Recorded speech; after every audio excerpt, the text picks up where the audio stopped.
Bihari Jaya Radha Madhava Kunja Bihari Jaya Radha Madhava Kunja Bihari Jaya Radha Madhava Kunja Bihari Jaya Gopi Jana Vallabha Girivaradhari Jaya Gopi Jana Vallabha Vinayachari Jaya Gopi Jana Vallabha Girivaradhari Jaya Gopi Jana Vallabha Vinayachari Yashodanandana Braja Jana Ranjana Yashodanandana Braja Jana Yashodanandana Braja Jana Ranjana Yashodanandana Braja Jana Yamuna Tira Vanachari Yamuna Tira Vanachari Yamuna Tira Vanachari Yamuna Tira Vanachari Jaya Radha Madhava Kunja Bihari Jaya Radha Madhava Kunja Bihari Jaya Radha Madhava Kunja Bihari Jaya Radha Madhava Kunja Bihari Krishna Hare Krishna Krishna Krishna Hare Hare Hare Rama Hare Rama Rama Rama Hare Hare Hare Krishna Hare Krishna Krishna Krishna Hare Hare Hare Rama Hare Rama Rama Rama Hare Hare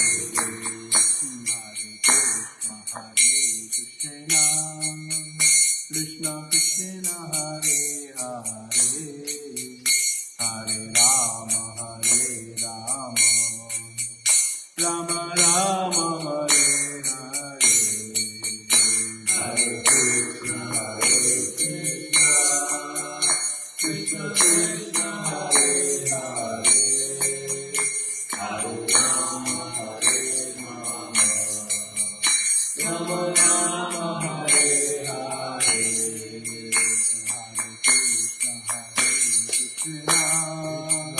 Krishna Krishna Hare Hare Hare Rama Hare Rama Rama Rama Hare Hare Hare Krishna Hare Krishna Krishna Krishna Hare Hare Hare Rama Hare Rama Rama Rama Hare Hare Jaya Radha Kunja Bihari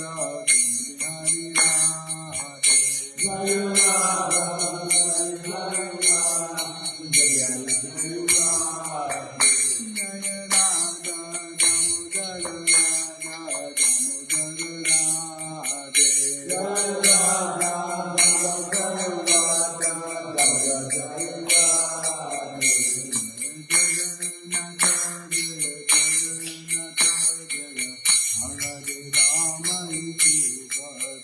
Jaya Jagannath Jaya Jagannath Jaya Balladeva Jaya Subhadra Jaya Srinath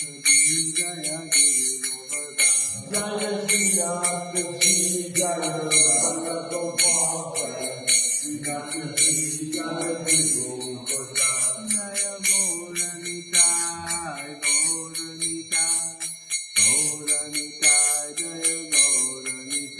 Jaya Gaurika, Jaya Gaurika, Jaya Gaurika, Jaya Gaurika. Jaya Prabhupada, Jaya Prabhupada, Jaya Prabhupada, Jaya Prabhupada. Jaya Prabhupada, Jaya Prabhupada, Jaya Prabhupada, Jaya Prabhupada.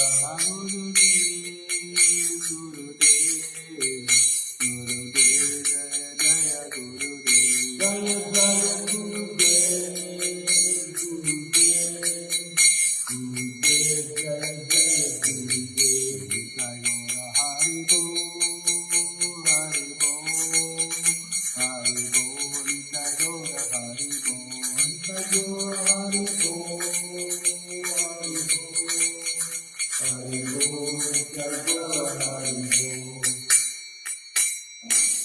Jai Om Vishnu Padam Hamsa Parivatigatraya Stotarati Vishiswana Bhaktivedanta Swami Srila Prabhupada Ki Jai Om Vishnu Padam Hamsa Parivatigatraya Stotarati Vishiswana Bhakti Siddhanta Swami Srila Prabhupada Ki Nantara Srimad Bhagavatam Ki Koti Vaishnavrinda Ki Rama Veda Bhaktivinoda Ki Jai Gaur Premanand All glories of Samad All glories of Samad Hare Krishna.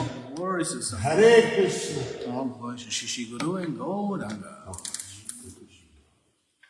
Om Namo Bhagavate Vasudevaya. Om Namo Bhagavate Vasudevaya. Om Namo Bhagavate Vasudevaya. Om Namo Bhagavate Vasudevaya. Om Namo Bhagavate Vasudevaya. Om Namo Bhagavate Vasudevaya. Narayanam Namaskritya. Narayanam Namaskritya. Naram Chaiva Narottamam. Devim Saraswatim Vyasim. Devim Saraswatim Vyasam. Tato Jayamudiriye. Nasta Prayeshu Vabhadreshu. Nityam Bhagavata Sevaya. Bhagavati Tamashloke. Bhaktir Bhavati Naishtiki. Hare Krishna. 27, right? Reading from Grantharaj Srimad Bhagavatam, Canto 1, Chapter 9, text number 27, the passing away of Bhishmadev. Dana Dharma Raja Dharman Moksha Dharman Vibhagasaha Stri Dharman Bhagavad Dharman Samasa Vyasa Yogataha Dana Dharman Raja Dharman Moksha Dharman Vibhagasaha Stri Dharman Bhagavad Dharman Samasa Vyasa Yogataha Dana Dharma Raja Dharman Moksha Dharman Vibhagasaha Stri Dharman Bhagavad Dharman Samasa Vyasa Yogataha. One more time, slow, please. One more time, slow. Someone can repeat. One more, very slow, please. Yeah, slow. Dana Dharma Raja Dharma Dana Dharman Raja Dharman Moksha Dharman Vibhagasaha Moksha Dharman Vibhagasaha Stri Dharman Bhagavad Dharman Sri Dharman Bhagavad Dharman Samasa Vyasa Yogataha Samasya Vyasa Yogata Dana Dharman Raja Dharman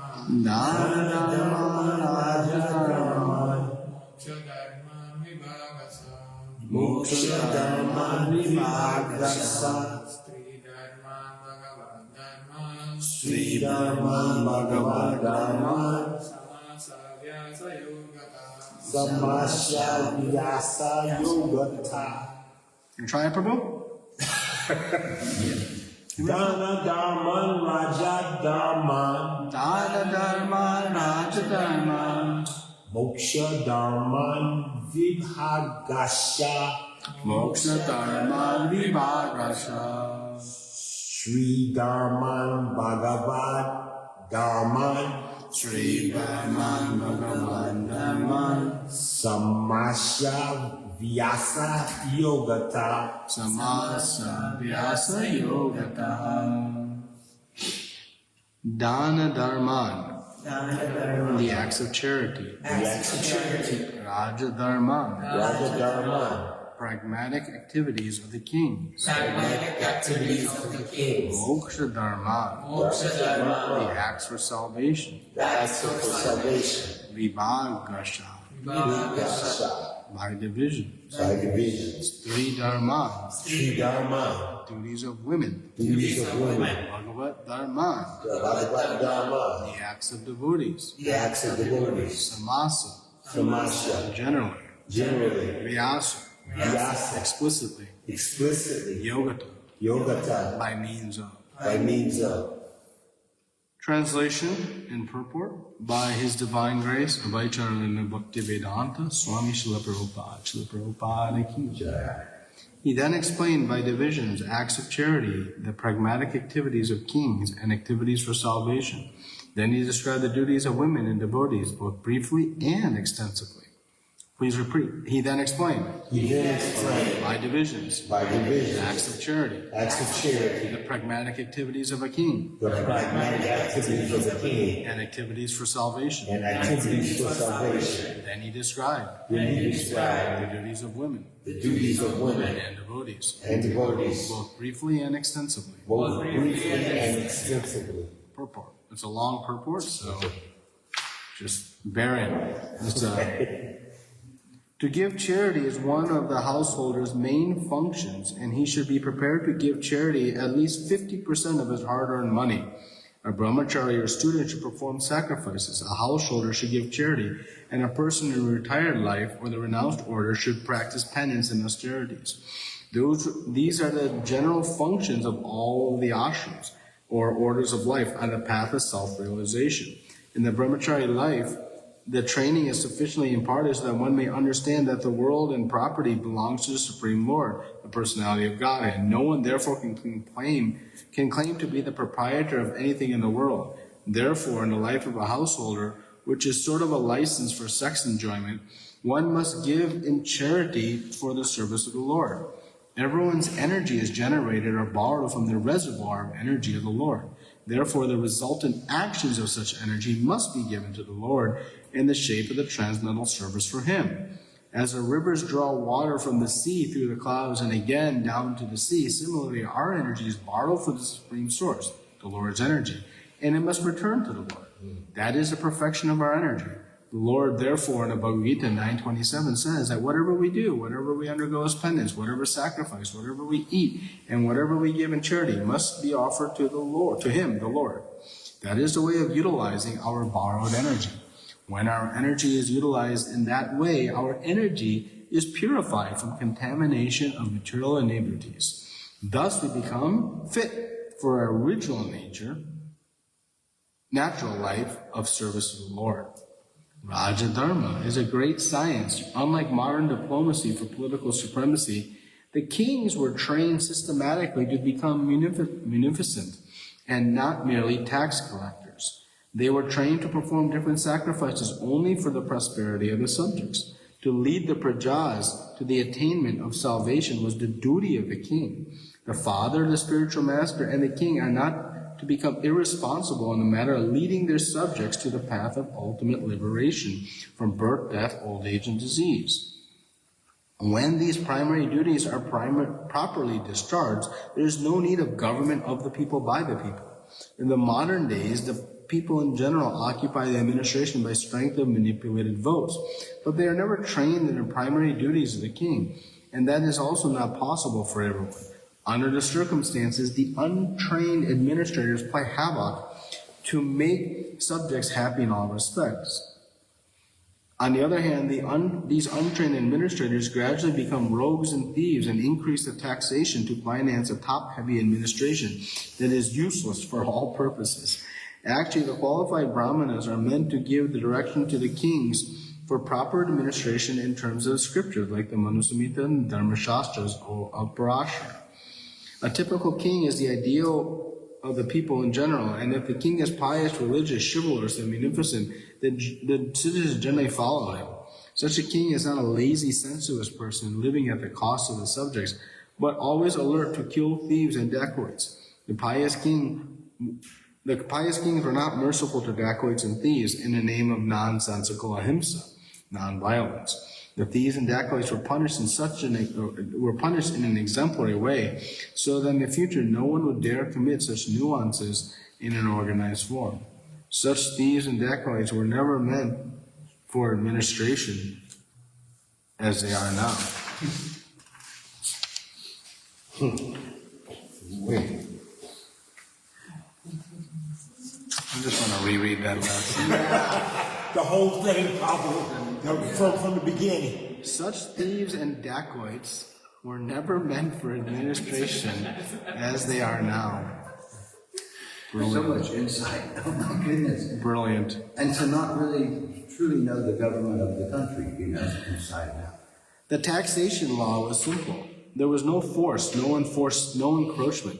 The king had a right to take 1/4 of the production made by the subjects. The king had a right to claim of 1/4 of one's allotted wealth.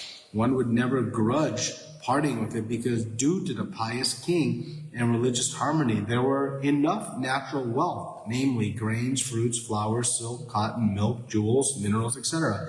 And there was no one materially unhappy. The citizens were rich in agriculture and animal husbandry, and therefore they had enough grains, fruits, and milk without any artificial need of soap and toilets, cinemas, and bars. The king had to see that the reserved energy in humanity was properly utilized. Human energy is meant not exactly for fulfilling animal propensities, but for self-realization. The whole government was specifically designed to fulfill this particular purpose. As such, the king had to select properly the cabinet ministers, but not on the strength of voting background. The ministers and military commanders and even the ordinary soldiers were all selected by personal qualification, and the king had to supervise them properly before they were appointed to their respective posts. The king was especially vigilant to see that tapasvis, or persons who sacrificed everything for disseminating spiritual knowledge, were never disregarded. The king knew well that the Supreme Personality of Godhead never tolerates any insult to his unalloyed devotees. Such tapasvis were trusted leaders, even of the rogues and thieves, who should never disobey the orders of the tapasvis. The king would give special protection to illiterates and helpless and widows of the state. Defense measures were arranged previous to any attack by the enemies. The taxing process was easy, and it was not meant for squandering, but was for strengthening the reserve fund. The soldiers were recruited from all parts of the world, and they were all trained for special duties. As far as salvation is concerned, one has to conquer the principles of lust, anger, unlawful desires, avarice, and bewilderment. To get freedom from anger, one should learn how to forget. To be free from unlawful desires, one should not make plans. By spiritual culture, one is able to conquer sleep. By tolerance, one can conquer desires and avarice. Disturbances from various diseases can be avoided by regulated diets. By self-control, one can be free from false hopes, and money can be saved by avoiding undesirable association.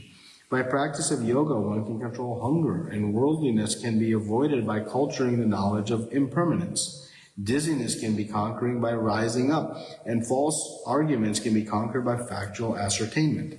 Talkativeness can be avoided by gravity and silence, and by prowess one can avoid fearfulness. Perfect knowledge can be obtained by cultivation. One must be free from lust, avarice, anger, dreaming, etc., to actually attain the path of salvation. As far as the women are concerned, they are accepted as a power of inspiration for men. As such, women are more powerful than men. Mighty Julius Caesar was controlled by Cleopatra. Such powerful women are controlled by shyness. Therefore, shyness is important for women. Once this control value is loosened, women can create havoc in society by adultery.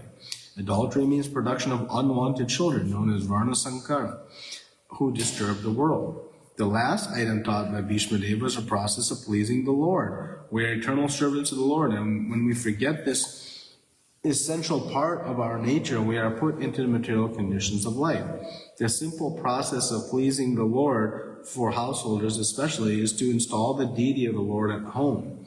By concentrating on the deity, one may progressively go on with daily routine work. Worshipping the deity at home, serving the devotees, hearing Srimad Bhagavatam, residing in a holy place, and chanting the holy names of the Lord are all inexpensive items by which one can please the Lord. Thus the subject matter was explained by the grandfather to his grandchildren. We.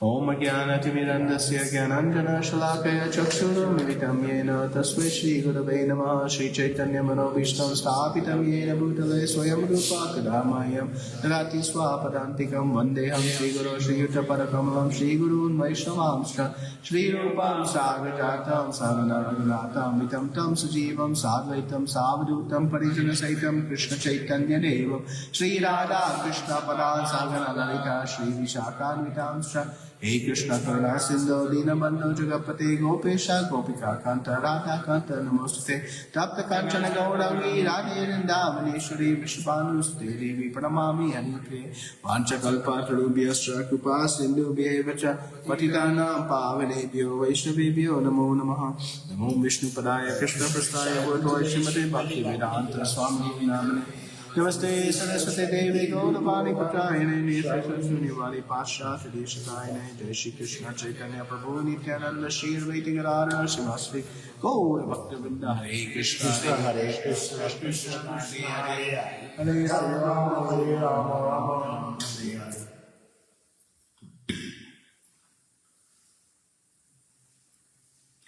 He then explained by divisions of acts of charity the pragmatic activities of king and activities for salvation. Then he described the duties of women and devotees, both briefly and extensively. So, before reading this verse, I was actually thinking how fortunate we are to be able to associate with Grantharaj Srimad Bhagavatam on a daily basis. It's actually the rarest of fortune. Srimad Bhagavatam is such a potent source of knowledge, and it's the creme de la creme. It's the essence of all knowledge.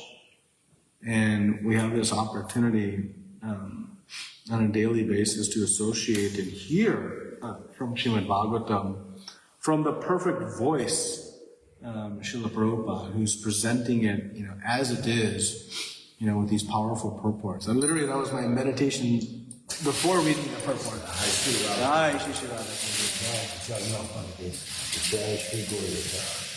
I know I made this comment very early on when we first started this Bhagavatam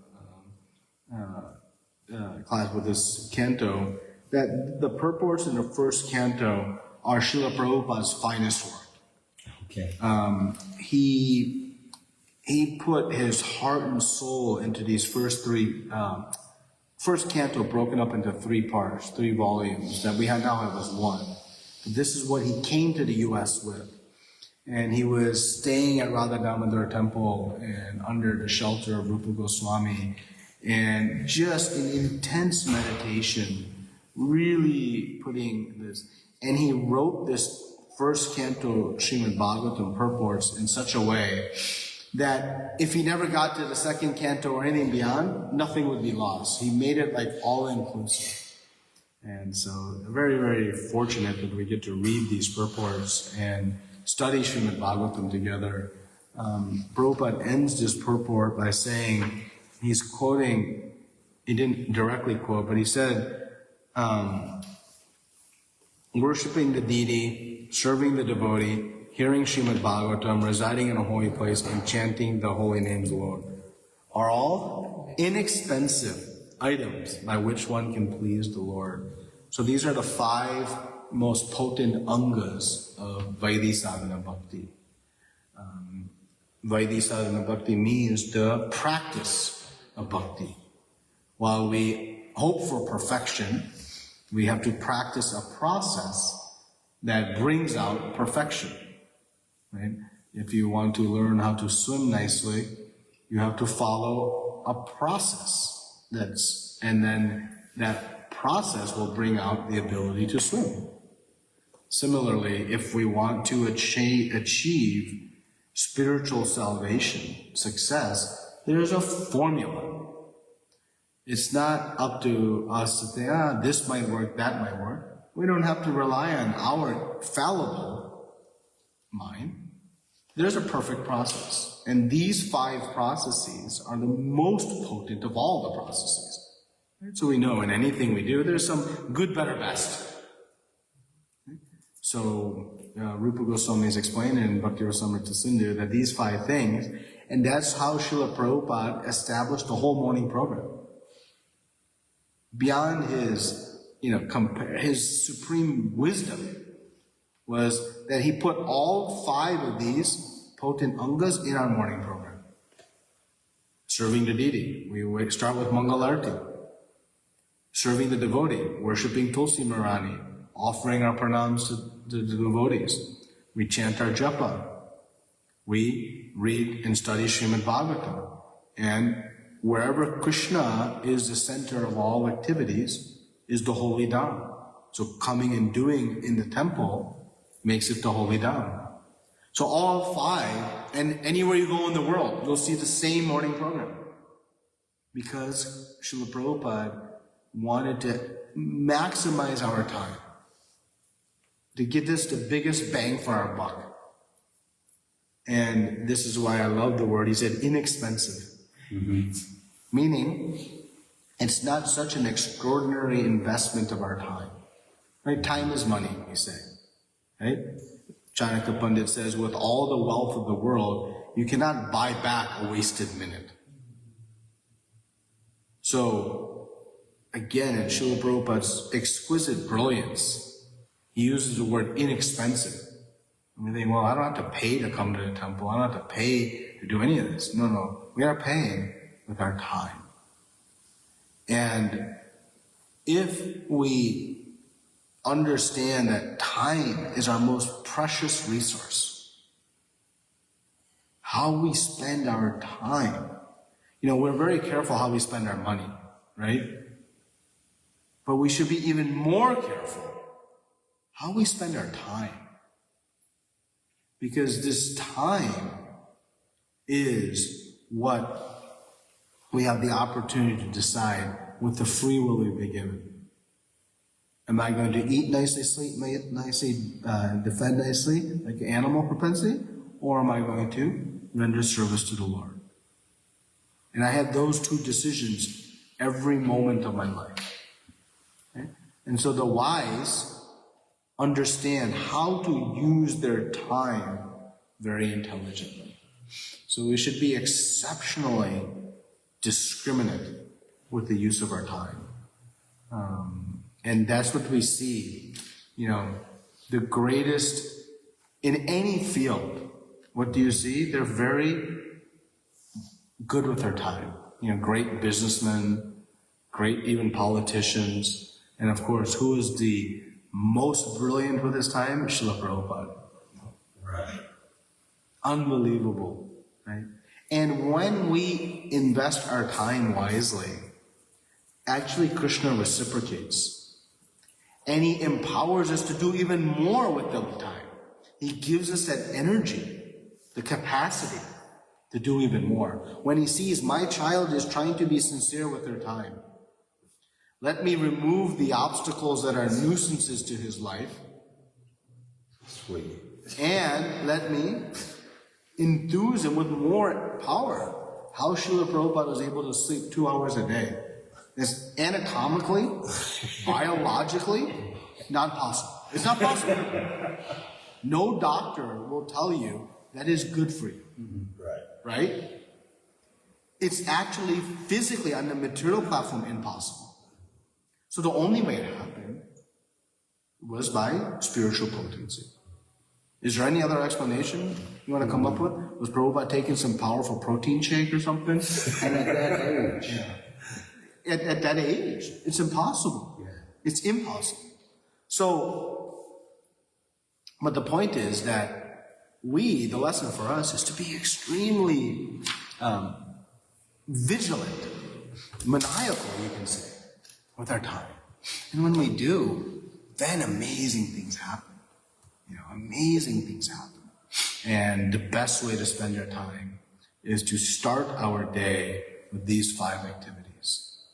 Mangalarti, worshiping Tulsi Mani, chanting our japa, Srimad Bhagavatam in the temple. It is like the perfection of how to spend our day. So let us discuss this verse. This verse would take us at least to Rajbhog to finish the report, but we'll just cover a few key points in summary. But we see that Bhishma Dev is giving very detailed instructions to Yudhishthira Maharaj on how to rule. And the first thing that Prabhupada talks about is his acts of charity. So there are 4 ashrams in life. Right? There are the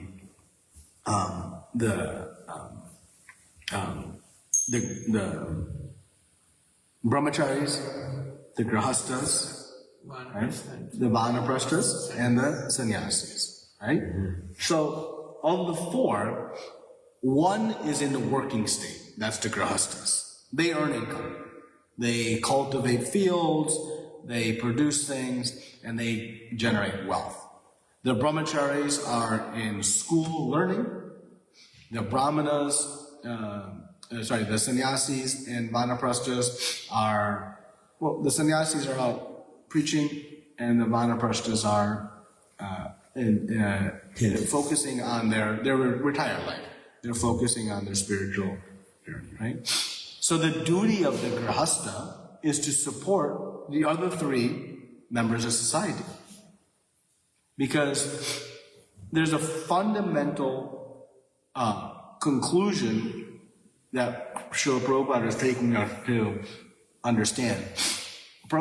Krishna says in Bhagavad Gita, if you don't sacrifice the fruits of your labor, you're living a life of sin.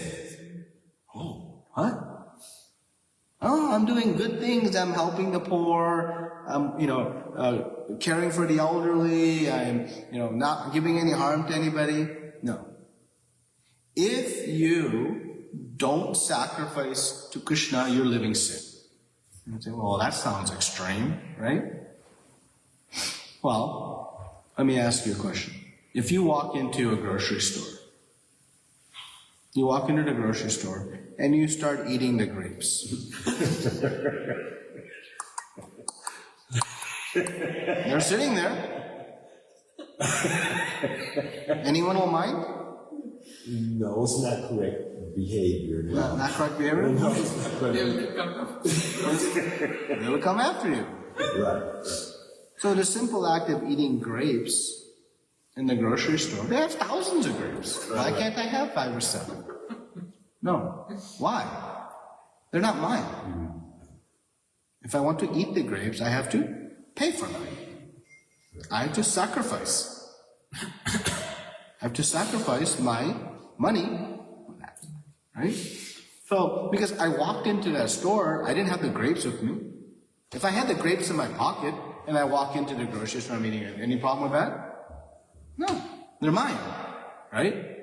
So, we get punished if I start eating the grapes in the grocery store. Logical? Anyone has any objections to that we can call basic human etiquette, right? And we actually want society to work that way. Otherwise we have anarchy. Right? So this is a good system. Okay. So we walked into the grocery store of this world with what? Money. No. What did we come into this world with? Nothing. Oh, nothing. Nothing. Okay. And what are we going to leave this world with? Nothing. So whatever I am so-called creating, I'm creating on someone else's resources.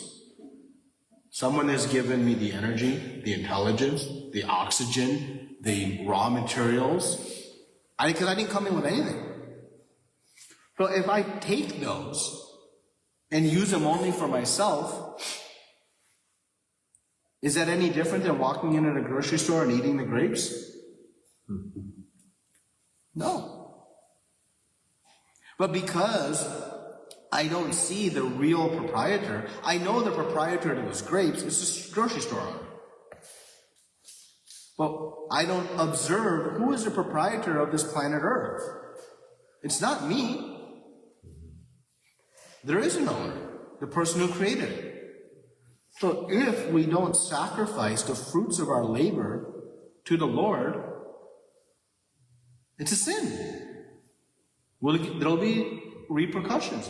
We have the free will to choose to accumulate resources of this world and try to use them to enjoy our senses. That's our free will. But in doing so, we will face the reactions of that work. Just like I have the free will to go to the grocery store and eat the grapes. But I don't have the free will to choose what the reaction is to that activity. So when we say we must sacrifice, say, that sounds extreme. Oh no, it's very logical. But the beauty is, see, when I go to the grocery store and give grapes, to get grapes, I have to give something, right? I lose something to gain something, right? That's the material formula. I go to the office and work, I lose my time, but I gain some money. So it's a give and get scenario. But Krishna's sacrifice scenario is not that. In giving, we also get. When we make the offering and put to the Lord, what do we carry back to the kitchen? Mahaprasad. So, the khichdi that went there is khichdi. Oh, yeah. It's rice and dal and some nutrients for the body. So I'm sacrificing to Krishna. But in this sacrifice, I get back something that is far superior than what I gave. I gave bhoga, khichdi. But what I get back is spiritual power, prasadam, that invigorates the soul. When I gave my money to the shopkeeper, all I got were grapes back. But when I give to Krishna, I get back many times more. And this is the formula that Krishna puts forth. That we have to sacrifice to Krishna because He's the source of all energy. And whatever we are making, we are drawing from Him. But in the act of sacrifice to Krishna, we are the actual beneficiaries. Krishna doesn't need our khichdi. We need that spiritualized khichdi to fuel our body. But what Krishna really wants is our love. So when our Shastra says, as a grihastha, how much charity we should give? 50%. Oh, hey, 50%? Hey, oh, okay. I don't know about that. But think, what is the result of giving 50%? You are going to gain more. Because everything we give to Krishna, we get back many multiples more. And in reality, how much should we give to Krishna? 100%. Because he's completely maintaining us. He's completely maintaining us. But Krishna has a very sweet way of looking at our charity. He does not look at what we give to him. He looks at what we keep for ourselves. Right? Somebody might give 1 and somebody might give 10. So who gave more? Somebody who gave 1 or somebody who gave 10? It depends on how much is the remaining. How much is the remaining? If the person giving 1 had 2, and the person who gave 10 had 1,000, now who gave more? So Krishna doesn't look at how we look at things. He looks at, according to the capacity, what it is. And Krishna is very practical. He doesn't say, you come and put all your charity in the hundi and you leave your family neglected. Because who is my family? If I'm in Grahastha life, I have children. Who are those children? They're not my children. They are Krishna's children. I have temporarily become their chaperone. Okay. Right? I may be their father, but who is their father 100 years ago? Who will be their father 100 years from now? Not me. So I'm a temporary father. So my responsibility is to connect them to their eternal father, Krishna. So when I take some of my money and I feed my child, and I'm training my child to connect to their eternal father, that feeding the child is also sacrifice. That's considered charity. Why? Because that's an act in helping connect back to Krishna. So when I think about 50% charity, we say, actually, that's too low. Right? When I build my home, I have to pay a mortgage, I got to pay utilities, I got to pay property tax. But whose home is it? If it's Krishna's home, that's also charity. That's sacrifice. Right? But if my consciousness is this is my home, and Krishna has a small spot in my home, well, then we have a small amount of charity. So it's about consciousness and what we're doing with the fruits of our labor. And as such, according to one's capacity, one should give substantial wealth to the other realms of society. Right? Why we give our money to Krishna? Krishna doesn't need it. He has millions of Lakshmi Devi serving him. He's in Chintamani Dham, a land full of jewels. What's our few hundred, few thousand, few $1 million going to do for him? Nothing. So what is our charity intended for? Expressing our gratitude. To bring all of Krishna's children back home, back to God. That is our charity. We build temples. Why do we build temples? So that more and more community members can come and find purpose of life. We print books and distribute books. We subsidize them through our donations. Why? So that more people can come to this knowledge and find out how to connect back to their home. We distribute prasadam. So our charity is meant to benefit all of Krishna's lost children. So this is the duty of Grahastha. So we're going to be very wise with investing our time. And we're going to be very wise with investing our money. Krishna is very practical. He doesn't say you give me your money and you remain, in an impoverished condition. He says, no, you maintain yourself. And that's why Rupa Goswami gives us a very powerful formula. Atyahara prayasascha. He says you should not overconsume. You consume what is necessary for you. Right? You consume what's not needed. And then whatever's left, we give to Krishna. And the more we give to Krishna, who is the beneficiary? Us. So this is charity. Let's talk about kings. We have lots of no kings protests in the world. That's because humanity is stupid. Right. Sorry. I'm just going to say it. Because we don't understand that actually, you can see when kings rule according to our Shastra, how perfect society works. Kings, first of all, they don't rule on their own ideas. They rule according to Shastra. The Brahmanical class, the Brahmanas, the ministers, will guide the king according to Shastra how to handle all the different circumstances that are happening.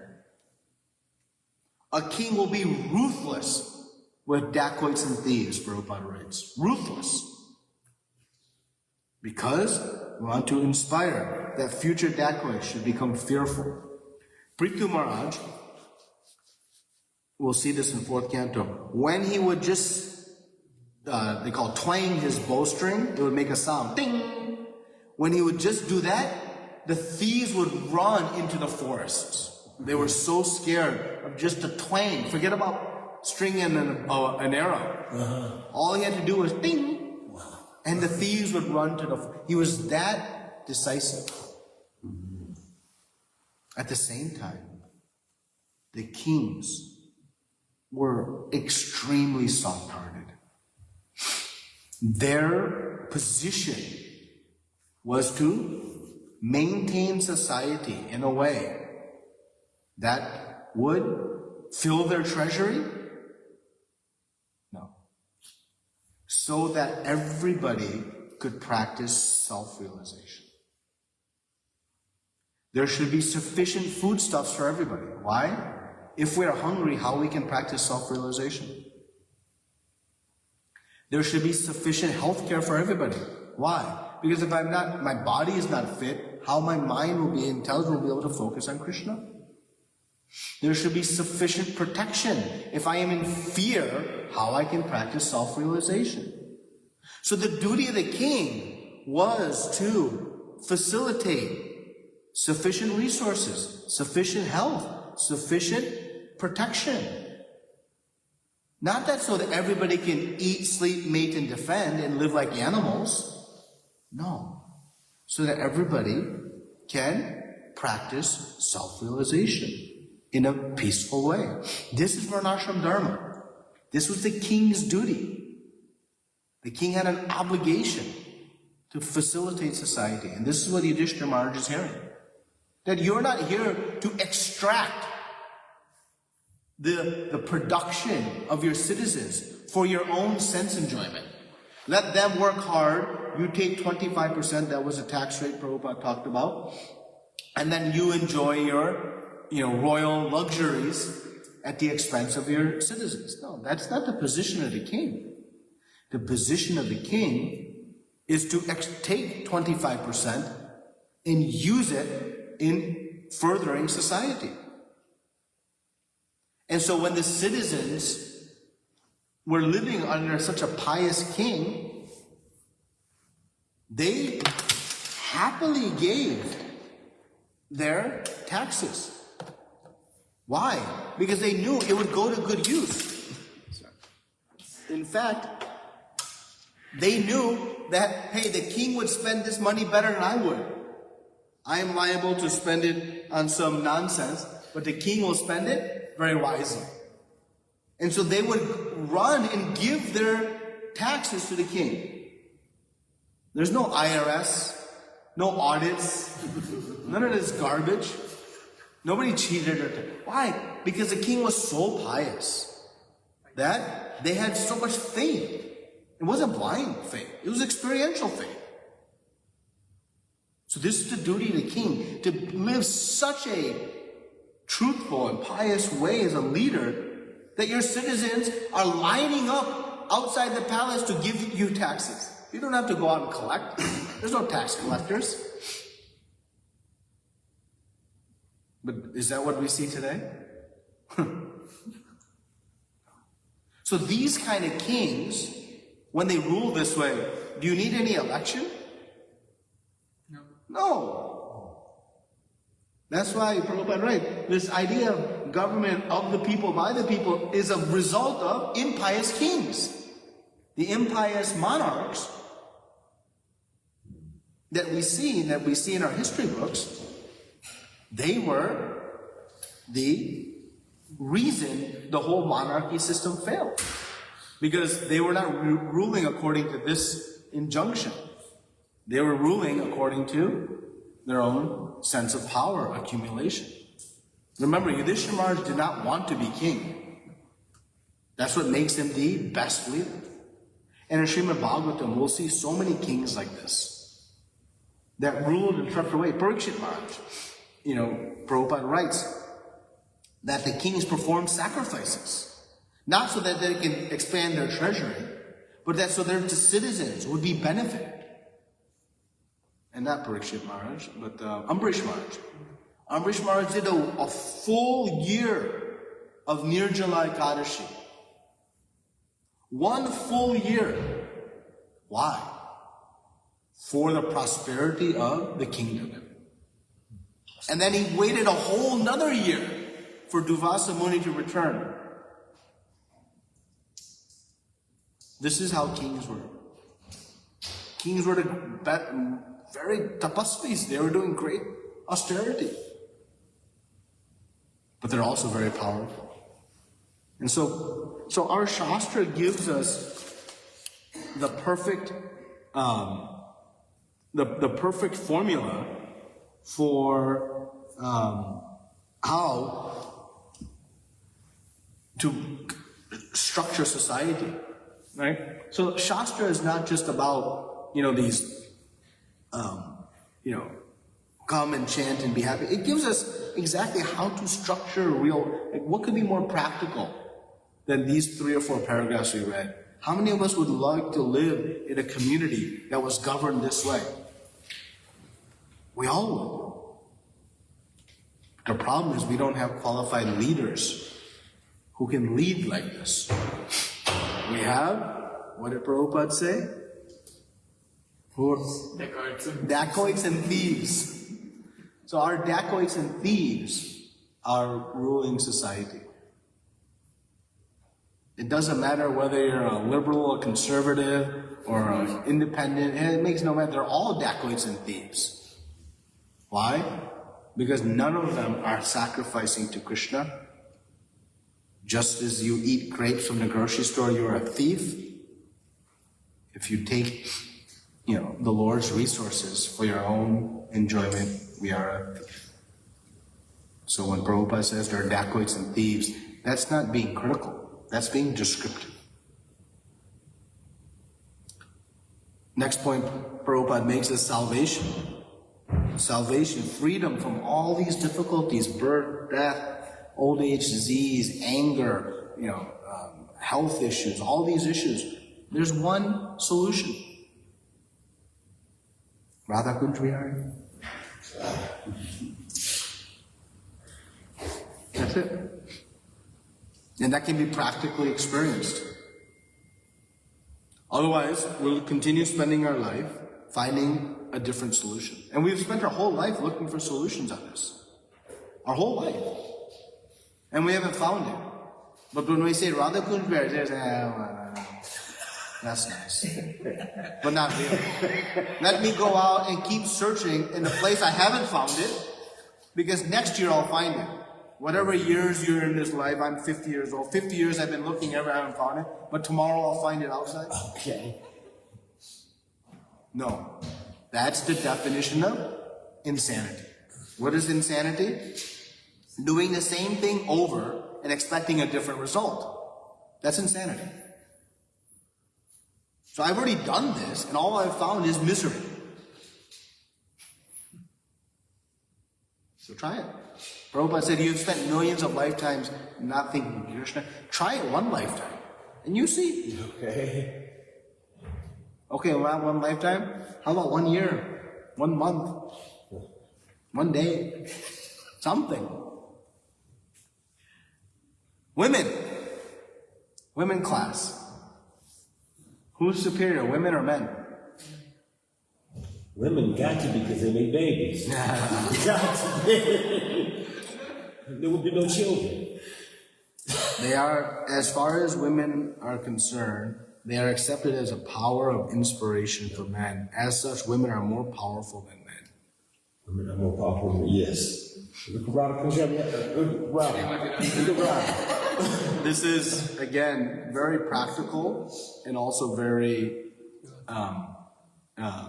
tangible. You know, we live in a society that is so confused and completely illiterate. You know, this idea of equality is actually shastrically based. We don't understand what equality means. We don't have equality in our Varnashram Dharma, right? What a Shudra, Vaishya, Kshatriya, Brahmana does is they're all different. But they're equality in importance, in position. But they're not equal in what they do. The head doesn't do the same thing that the legs do.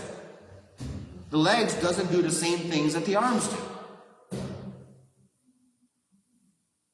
So there's functions in society. We have functions amongst the ashrams. We talked about it. There are functions between the genders. Why is that such a controversial topic? There are functions where even scientists will tell you we're genetically predisposed to certain natures, certain qualities, certain characteristics based on your gender. We've gotten so confused we can't even define gender now. True. I know this is controversial, and probably some people will not like it, but the reality is we've gotten so confused that we can't even define it. There are 8 billion people in the world, right? All 8 billion of them were born from women. And how many were born from men?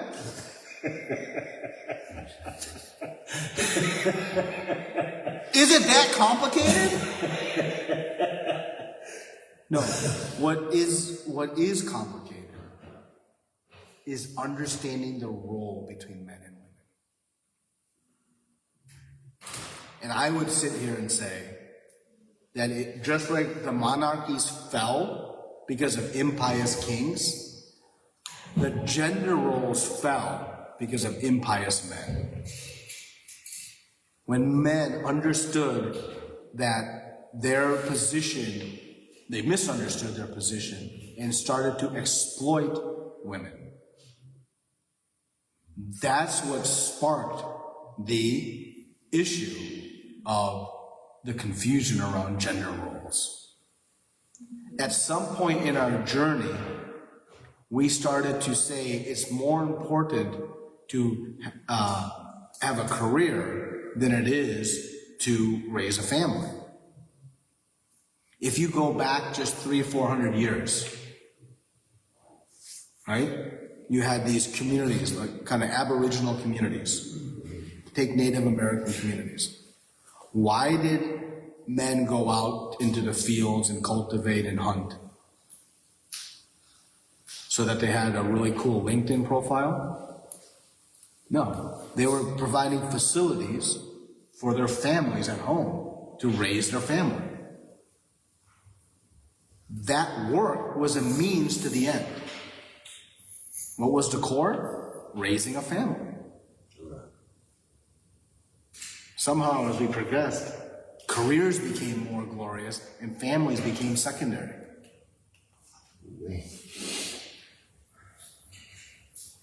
But that's the confusion. Career is only a means to the family. Why there's so much, distress in the world today? Look at the family unit. It's completely destroyed. It's completely destroyed. That's the root cause. And that family unit is built on our Vedic principle of what Grahastha Ashram means. And in Grahastha Ashram, there are important roles. And actually, who has the most powerful role? Women. Women. Men might have the muscles, but women have the emotional strength. And that's a society that functions well.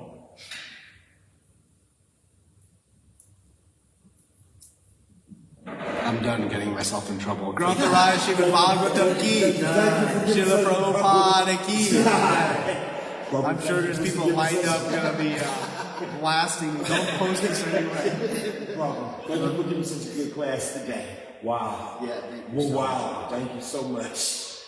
Wow. We need that needs to be shown. We need to show this on what you call it. National news? No. The congregation. Yeah, national news.